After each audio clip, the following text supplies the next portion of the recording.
Okay, welcome to Trigonometry 101. This is brought to you by Samuel Ryan and Matthew Perry. Alright, so what we're doing here today is Matt and I are trying to measure the top of that flagpole using our fancy little trigonometry. Alright, so Matt is standing out at approximately 10 feet from under the flagpole. Matt, what have you got there? You got a clinometer? Yes, okay. The idea of a clinometer is that the weight hanging from the 90-degree angle will suffice as a perfect vertical line, so then you can find out what the angle is. So Matt, go ahead and look through the clinometer.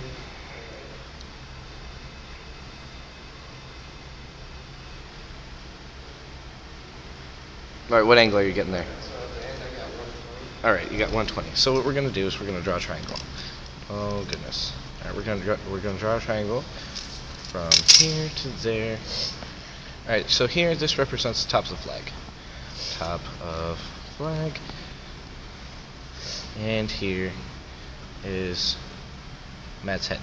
The idea is that Matt is standing right here with his fancy little clinometer, and he walked all the way out here 10 feet to stand here.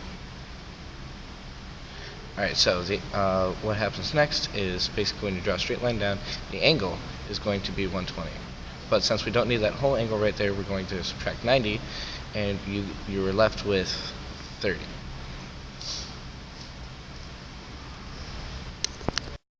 Okay, so you're left with 30. So basically what we have here is, and this is the hypotenuse, yes? Well, we don't need the hypotenuse. Alright, so we have here, next to the theta, which is the adjacent, and over here is the opposite. We're going to use the trigonometry ratio tangent, which is equal to opposite over adjacent. So since we already have our 30, we're going to take the tangent of 30,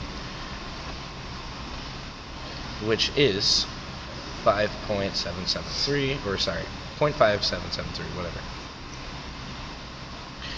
And then, when you have that, you have 5.773 equals what your opposite is, which is x, we don't know what that is, over your adjacent, which is 10. Put that over 1, you multiply this, blah, blah, blah, blah, and you're left with 5.8 when you're done rounding it. So when you have 5.8, that's really all you need. You found out x, and you have your opposite, which is actually just 5.8.